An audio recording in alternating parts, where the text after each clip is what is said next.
आगळी प्रांजस किचनमध्ये आपलं स्वागत आहे। आज आपण बनवणार आहे मैद्यापासून केक बनवणार आहे। त्यासाठी लागणारं साहित्य बघा, इथे 2 वाटी मैदा घेतलेला आहे, 2 अंडी घेतलेली आहेत, पाव वाटी दूध घेतलेलं आहे, दूध हे गरम करून गार करून घेतलेलं आहे, 1 वाटी इथे पिठी साखर घेतलेली आहे, इथे 1 पाऊण वाटी तूप घेतलेलं आहे। तुपाऐवजी तुम्ही तेल सुद्धा वापरू शकता, पण तुपामुळे काय होते चव छान लागते आणि बेकरीसारखा होतो केक। आणि ते 1 चमचा मी बेकिंग पावडर घेतलेली आहे आणि ते 1 अर्धा चमचा मी इसेन्स घेतलेला आहे, चॉकलेट इसेन्स घेतलेला आहे। तुम्ही इसेन्स पण दुसरा कुठला पण वापरू शकताय, मी तर चॉकलेट इसेन्स घेतलेला आहे। याच वाटीने घेतलेला आहे, याच वाटीने मी इथे पिठी साखर घेतलेली 1 वाटी।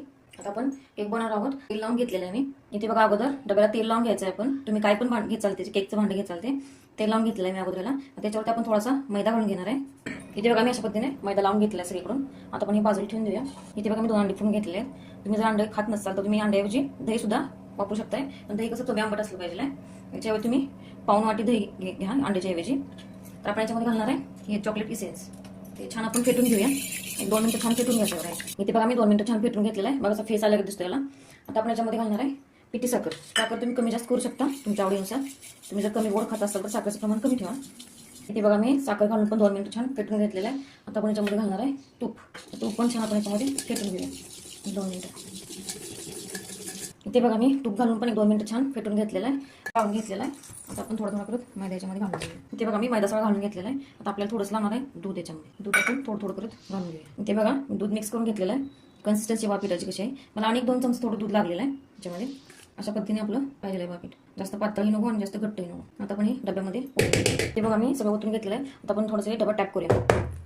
इथे बघा मी कुकरमध्ये बनवणार आहे। कुकर अगोदर प्रीहीट करायला ठेवलेला होता। आपण आता याच्यावरती मी कढई लावली डब्याला, हे ठेवून देऊया। आता एक आपण 35 ते 40 मिनिटं आपण केक बेक करून घेणार आहोत। इथे बघा आपली 40 ते 50 मिनिटं झालेले आहेत। मी मगाशी सांगायचं राहून गेलं, मी तो कुकर शिट्टी काढून घेतली होती, तर मी मध्ये एक 25-30 मिनिटं झाली तेव्हा मी केक चेक करून घेतला होता, तेव्हा ओलसर होता।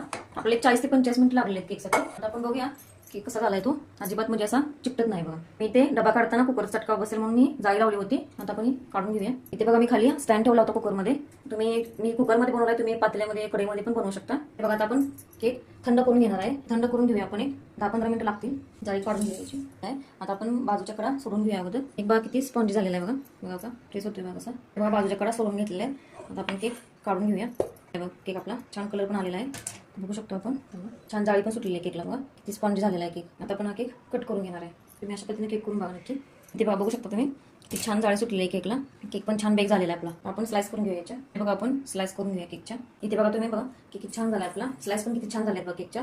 केक किती स्पॉन्जी झालाय बघा, कलर पण खूप छान आलाय केकला। आणि तूप घातल्यामुळे तो एकदम बेकरीसारखा केक लागतो हा। तसं त्या बेकरीमध्ये स्लाइस मिळतात तसं लागतो एकदम। तुम्ही अशा पद्धतीने नक्की केक करून बघा आणि कसा झाला तो कमेंटमध्ये सांगा। तुम्ही आमच्या चॅनल लाईक करा, शेअर करा, सबस्क्राईब करा। धन्यवाद।